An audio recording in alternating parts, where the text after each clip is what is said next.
The question is, do I choose to pay rent or choose to eat this month? So we're gonna talk about finance, discomfort, and if it's worth it in New York City, one of the most expensive cities in the world.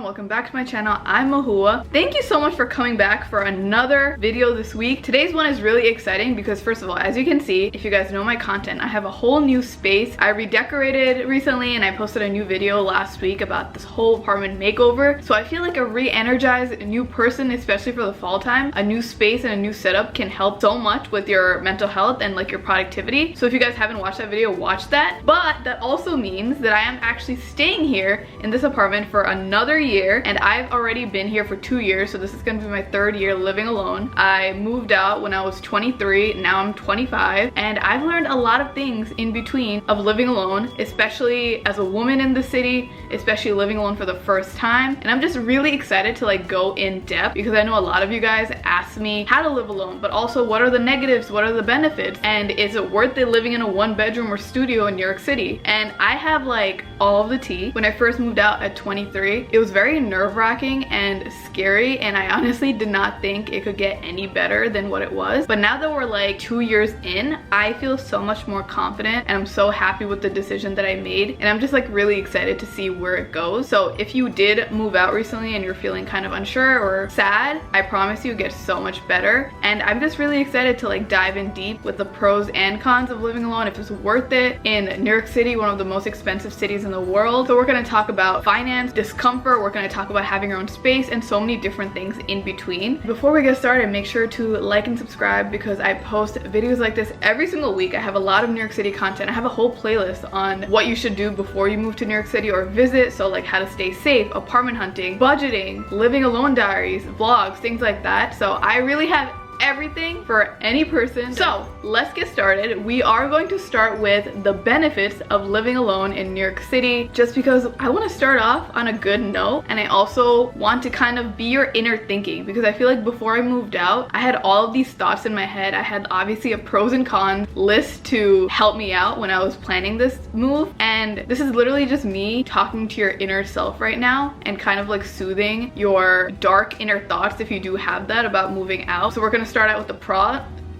So we're gonna start out with the pros and then move on to the cons. So the first benefit of living alone is obviously you have more space to yourself. This is so helpful, especially if you had roommates your whole life, or especially if you grew up in a big dynamic family that was pretty loud. Having your own space is such a big deal in a good way, because you can decorate however you want, you can have people over whenever you want, you can be as loud as possible, obviously without bothering your neighbors, and it is such a nice thing to have. You can cook without having to think about someone else in the home. You don't have to schedule your day around someone else. So for example, since I do create content and I make videos, I am kind of loud sometimes, and I also repeat myself over and over, and I feel comfortable because I'm by myself, but I feel like if I had to do it in front of someone else in the same home, I would feel so self-conscious, and sometimes you really have to organize your day around someone else if you are living with them. So it is so nice when you have your own space. You can decorate however you want, and it just like feeds you creatively because you have your own layout. You can kind of do whatever you want. You make your own rules. The next thing about living alone is that you really grow up. You are forced to live through the discomfort, and you learn so much more about yourself because you are uncomfortable. You know, there is a saying that you can only change and grow when you're uncomfortable, because that's when you're taking risks and you get out of your comfort zone. Obviously feels so scary and abnormal when you are living alone, especially again when you are living in a louder family or with roommates, or you have all this noise and people around you. And as natural beings, a lot of us grow up to be dependent because we have our family around us helping us up until a certain age. So it feels so unnatural to move out and live alone and go your own path, but it is so beneficial at the end of the day, because I've learned so much about myself because I had no choice but to go out there and learn things like build my own furniture or clean dishes and cook food, things that I never really had the space to do before in a family or with friends. And this is especially so empowering and liberating, especially for women, because again, I feel like a lot of us were taught to depend on a man and just move out only when we're married married, and just doing it yourself helps you learn a lot more about yourself, and I feel like you have more to give someone else when you have that confidence in yourself and you know how to do some things yourself. It just like fills your own cup before you give it to other people, you know? And especially in New York City, you have such a big city to navigate on your own. And again, it might seem so overwhelming, but at the end of the day, it's so prideful that you were able to kind of navigate on your own, whether it be through solo dates or discovering new things by yourself without having to depend on someone else. And it's just really nice to have your alone time separated from, you know, friend time or partner time. You just have some time to recharge and grow and learn about yourself. The next thing, obviously, privacy is such a big thing. You can be using the bathroom with the door open. You can be cooking in your underwear. You don't have to worry about crying and just like coming into your home and have solitude. And I personally never really had to deal with this, but when you have privacy, you don't have to worry about crazy roommates that are like potentially stealing from you. I feel like I've heard so many scary stories of just roommates coming into your room and stealing from you when you're not there. I feel like in a big city, if you don't have friends already and you have to rely on people and roommates that you don't really know, you found them on different websites, it's just harder to trust them. So privacy is such a big deal, especially in a big city like this. Obviously, there are so many more prawns.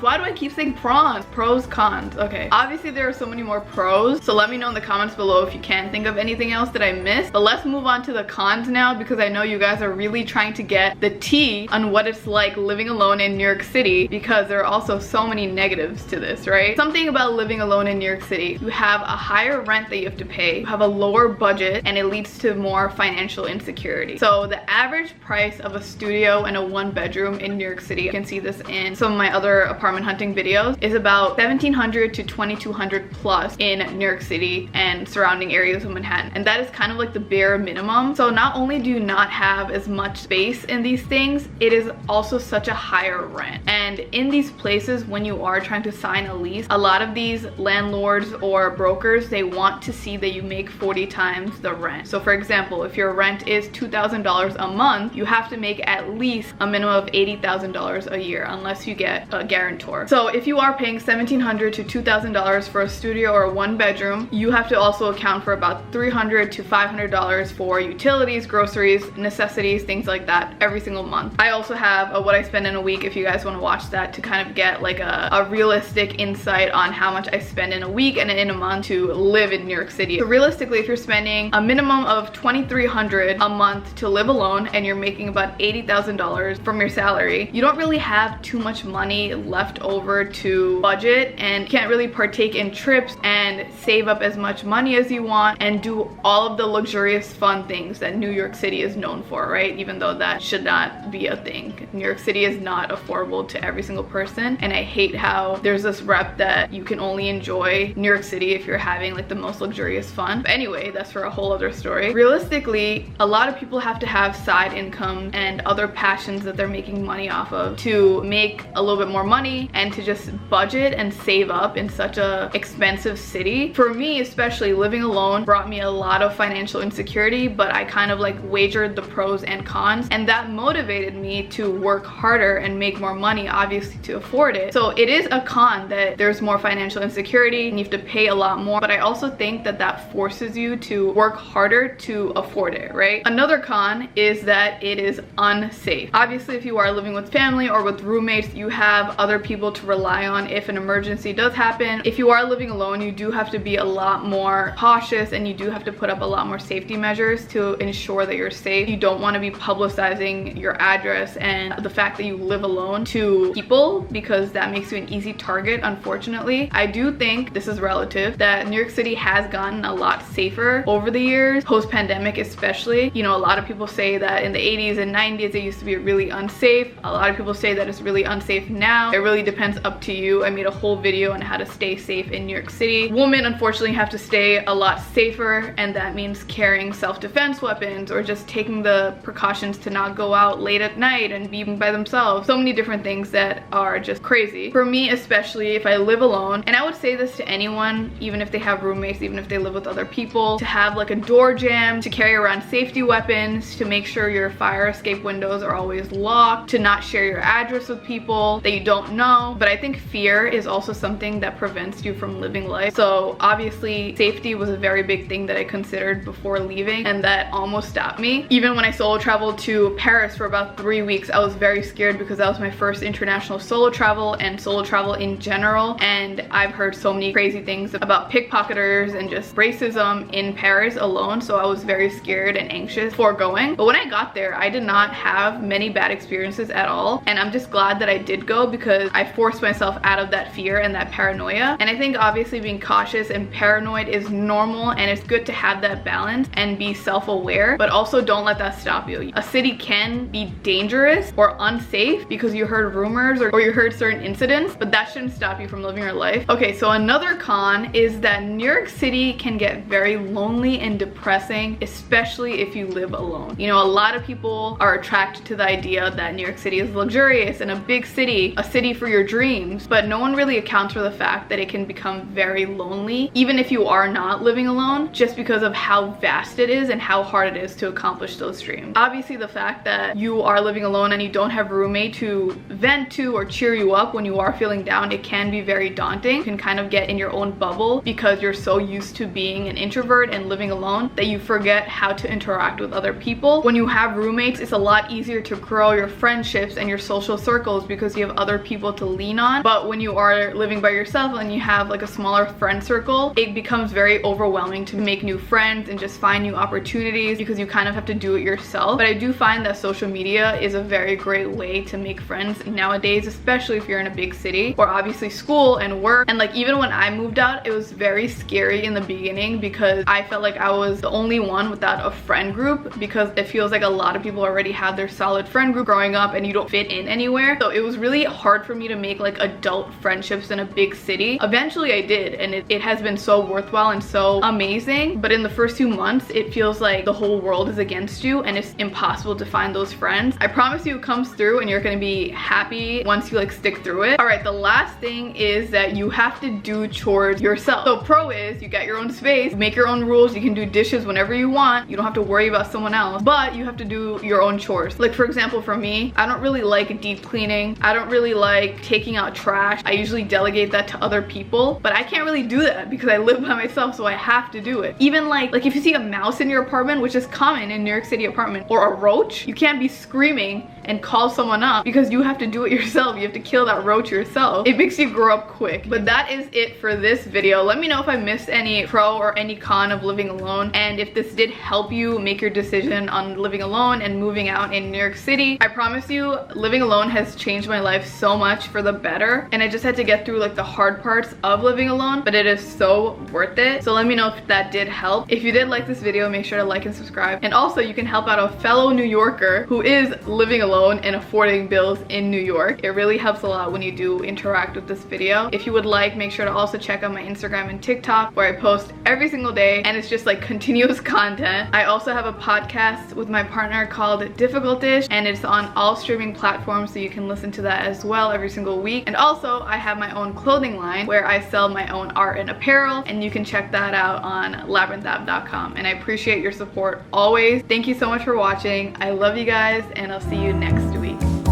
Bye guys.